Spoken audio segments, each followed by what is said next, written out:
Everyone, আজকে আমি রান্না করব কাঁকরোল দিয়ে মাছ। এটা হালকা হালকা ঝোল হবে। এই রেসিপিটা খেতে কিন্তু খুব ভালো লাগে।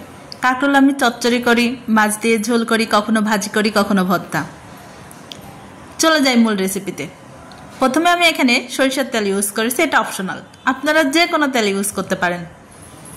এখানে আমি পেঁয়াজ পেস্ট, রসুন পেস্ট, আদা পেস্ট, স্বাদমতো লবণ, হলুদের গুঁড়ো, লাল মরিচের গুঁড়ো, ঝাল আপনাদের স্বাদ মতো, যে যেরকম ঝাল খেতে পছন্দ করেন। আমি এখানে কাঁচামরিচ কিছুটা ইউজ করতাম, কিন্তু দুঃখের বিষয়ে কাঁচামরিচ শেষ। আমি মাঝে মাঝে সবজি তরকারি হলেও ঝাল একটু বেশি দিই।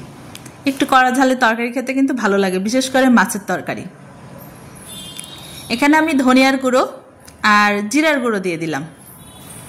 মশলা দেওয়া কমপ্লিট। এখন এটা খুব ভালো করে 5 মিনিট ভেজে নিতে হবে। মশলাগুলো এত ভালো করে ভাজতে হবে, মশলাগুলো খুব ভালো করে ভেজে নিতে হবে। মশলা যখনই ভালো করে ভাজবেন তখনই কাঁচা গন্ধটা চলে যাবে। এখন আমি দিয়ে দিলাম কাঁকরোল। কাঁকরোলগুলো দেখুন আমি এভাবে কেটে নিয়েছি, একটু পাতলা পাতলা করে। আর যেগুলো মোটা বিচি আছে শক্ত, সেগুলো কিন্তু ফেলে দিয়েছি। এখন আমি আলু দিয়ে দিলাম। কাঁকরোল যেভাবে কেটেছি ঠিক আলুগুলো ওভাবে কেটেছি, একটু পাতলা পাতলা করে। এখন আমি খুব ভালো করে কষিয়ে নেব। এই রেসিপিটাতে লক্ষ্য করেছেন কিনা, আমি কিন্তু শুধু বাটা মশলা ইউজ করেছি, এখানে কোনো কাটা মশলা কিন্তু ইউজ করি নাই। এই দেখুন প্রায় 5 মিনিট পরে সবজিগুলো কেমন হালকা সিদ্ধ হয়ে গিয়েছে। এখন আমি পানি দেব, তবে পানির পরিমাণ দিতে হবে খুবই কম, কারণ এটা হতে বেশি সময় লাগবে না। তবে এটা আপনাদের ইচ্ছা।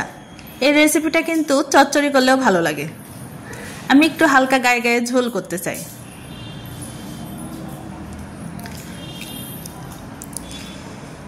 ভালো করে নাড়াচাড়া করে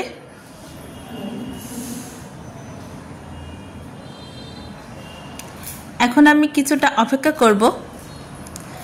এটা ফোটার কারণে পানিটা হিট হয়ে গেছে। এখন মাছগুলো দিয়ে দিচ্ছি।